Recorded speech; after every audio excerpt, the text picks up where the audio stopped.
In this video, I will show you how you can fix the sellers.json file error in your Google AdSense account. So this information is required once you have created your Google AdSense account. And if you want to create your Google AdSense account, I have made a very special video on this. You can check that video out. The video link will be available in the cards or in the description below. So fixing the sellers.json file in AdSense is very important, and it can impact your revenue earned in your Google AdSense account. If you are able to see the message in your Google AdSense account, you need to click on action. Once you click on action, it will take you to another page which resides in account settings and account information. You can manually go to this location, or you can simply click on action and it will navigate you directly to this account information page. And here you need to find the seller information visibility, and by default it is selected as confidential.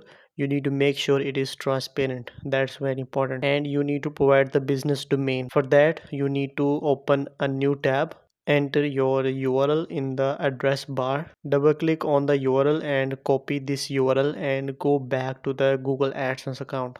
Once you're right inside your Google AdSense account, you need to paste the URL in the business domain field, and you need to remove certain things from your URL. First of all, you need to remove any slash after the URL. In this case, it is www.flixity.co, and there was a slash after co, so there should be nothing after the domain name.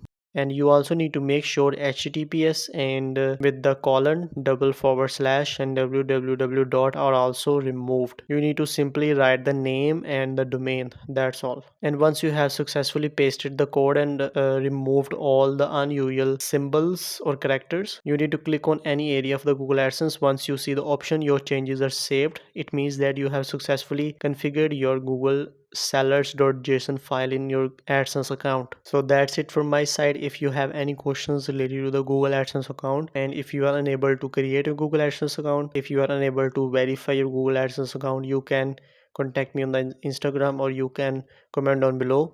I will try my best to solve your queries as soon as possible. Thank you so much for watching this video. Have a nice day.